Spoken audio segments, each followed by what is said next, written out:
আর কয়েকটা বাটি বুটি খালি বাটি বুটি আনো না। এই জায়গাটুকু তো আমরা একবারেই করে ফেলতে পারি ওই পাঞ্জাবি টাকায় দিয়ে।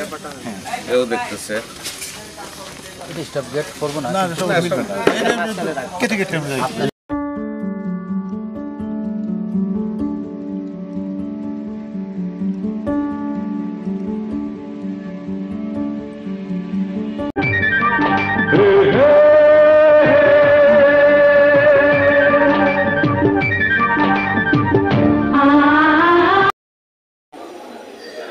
আচ্ছা ভাইয়া, তোমার পছন্দের নায়ক কি?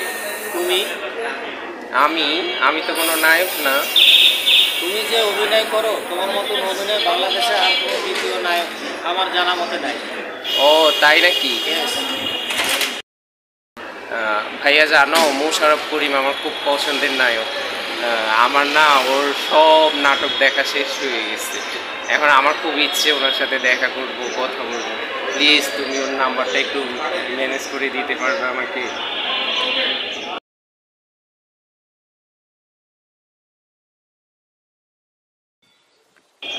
ভাইয়া, হলে মোশাররফ করিমের একটা নতুন ছবি আসছে, চল আমরা হলে যেয়ে ছবি দেখে আসছি। মোশাররফ একটা নায়ক হলো মানে? মানে তো পোষা নায়ক। কিভাবে বুঝলে? নাটক তো দেখা না, এটা কি বাংলাদেশের ভিতরে নায়কের ভিতরে পড়ে না? আপনি বুঝে যেটা, উনি হচ্ছে নাটকের মধ্যে এক নাম্বার নায়ক। আর মনে করেন সিনেমাও এখন করে, বাট আমার মনে হয় হিরোদের তালিকায় উনি এক নাম্বার।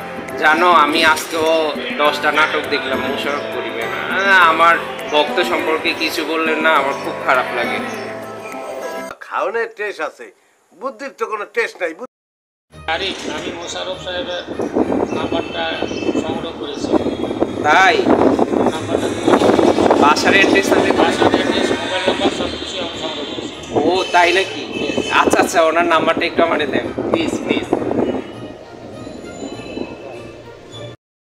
হ্যাঁ, আপনি মোশাররফ করিম বলছেন?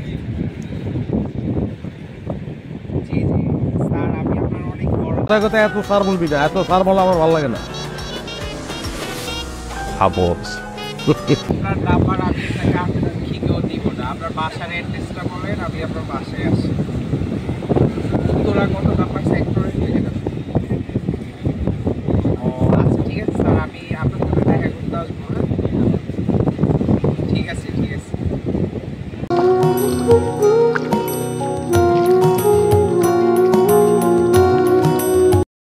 মোশাররফের সাথে দেখা হইলো? তো ভাইয়া, আমি ওনার বাসা পর্যন্ত গেলাম, বাট উনি বাসায় ছিল না। আর এখন তো গন্ডগোল চলে, যে পরিমাণ গোলাগুলি হামলা চলছে। থাকে ওনার সাথে আর দেখা করবো না। আমার পছন্দের হিরো আপনি,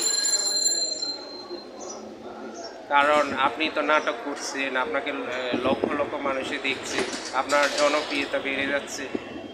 ও, সবার ভালো লাগলে অবশ্যই লাইক, কমেন্ট, সাবস্ক্রাইব করবেন।